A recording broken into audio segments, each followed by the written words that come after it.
Hello, my fellow people of purpose.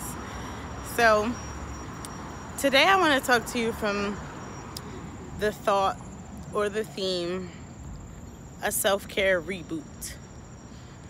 So, in our self-care journey, in our process to improve our self-care practices, the fact of the matter is there are challenges. And not every day is going to be an amazing self-care day, right?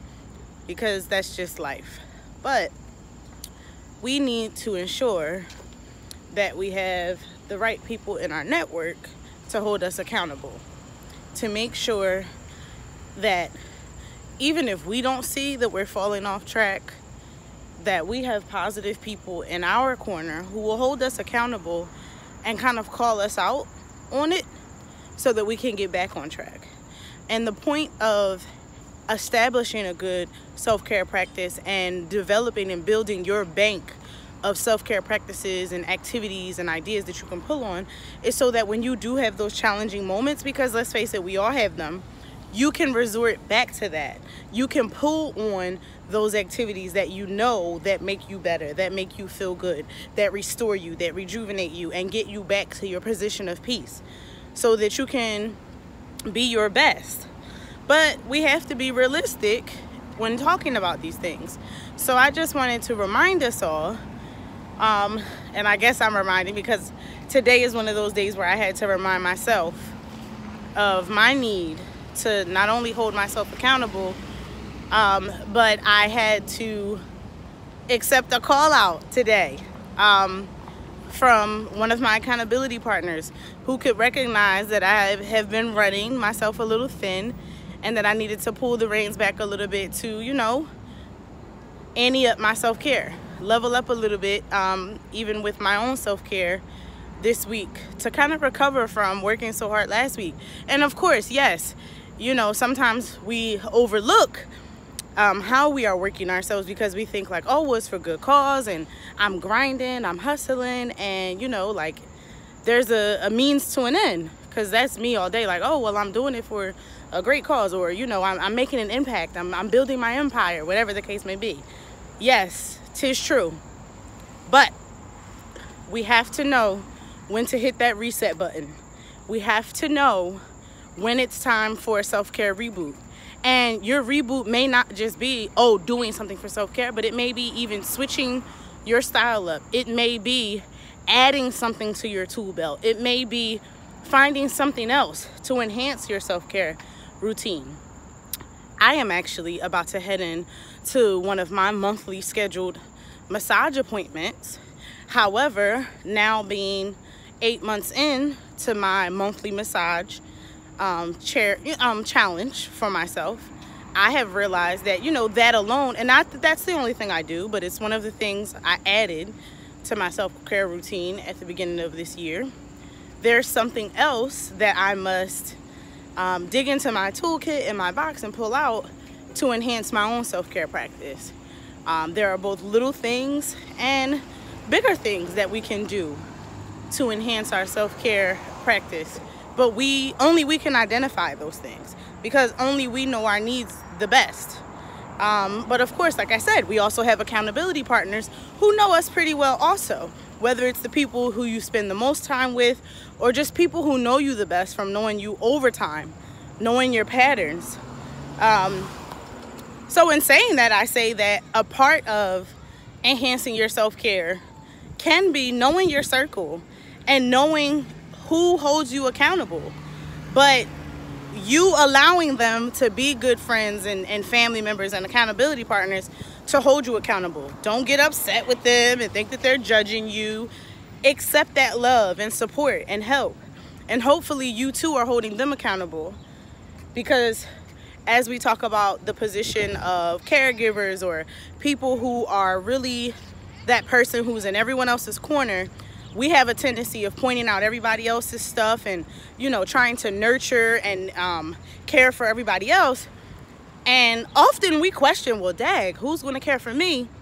But when people come to try to care for us, we don't always give them the opportunity or the space to do so freely. which I know is one of my challenges that I have to work on in my personal development. Allowing people to help me where they see that I could use some support, but also opening my mouth and asking for support where needed.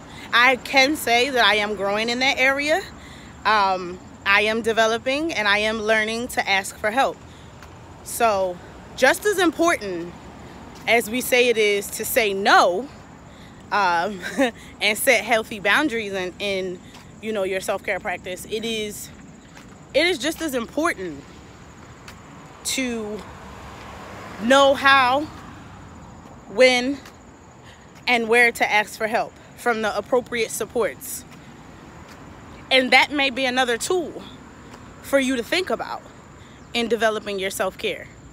Do you have people that you can rely on? And I don't mean that it has to be financially. It doesn't always have to be, someone that's going to come and help you physically, like perhaps move or this or that. Do you have someone who pours into you spiritually, mentally, emotionally, in a positive way? Do you have someone who shares wisdom with you, who helps you to grow? Do you have someone who can help connect you to resources that you need to be connected to? Resources being people, places, things, ideas.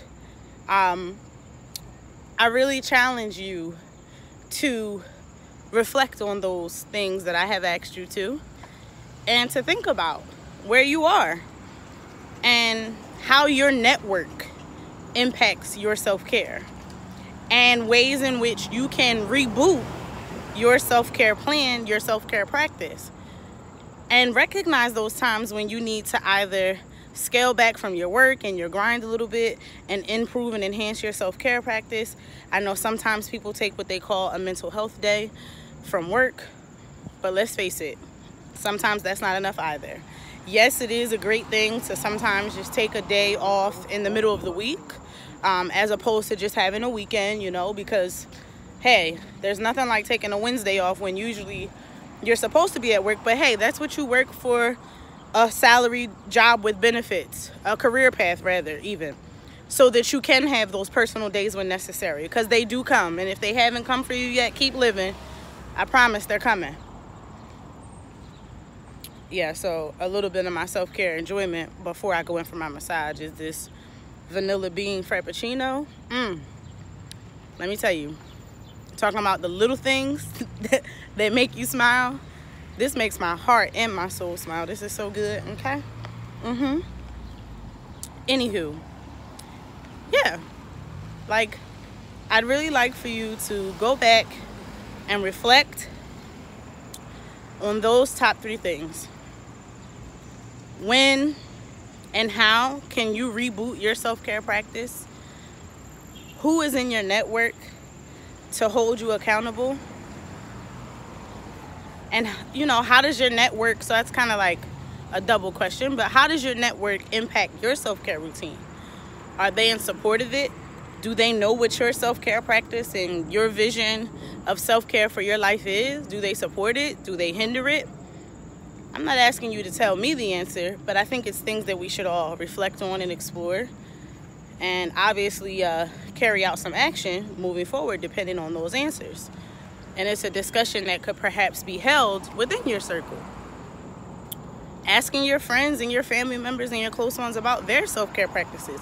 I think you could stand to learn a lot about each other if you better understand what you all do to take care of self, because I'm sure there are things that you do in groups that may all make you feel good, or you may have fun and enjoy, but it's interesting to find what people do to take care of themselves that may be different than what you all do in groups. So I encourage you to explore that and to think about how you can improve your chances of succeeding and breaking down some limitations and barriers that you may have allowed to stay in place by actually knowing when, how, and where to ask for help. Because the fact of the matter is, none of us were meant to make it on our own. And unfortunately, a lot of us in society sometimes get wrapped up in our independence and our hard knock life that we come from, so to speak, and we get on this high horse of, oh, I did it all on my own. I'm sorry, not true. Yes, you may have very much been the, leader of your success. 'Tis true, but someone helped you along the way. Someone gave you a word. Someone gave you directions down the street that sent you to meet the person that made a difference in your life, or, sent you a text to encourage you when you were at your lowest point. Something. We need each other, but we have to start with taking care of ourselves, certainly. So I hope this is helpful, and I look forward to hearing from some of you so we can interact about this. And remember, live in peace on purpose.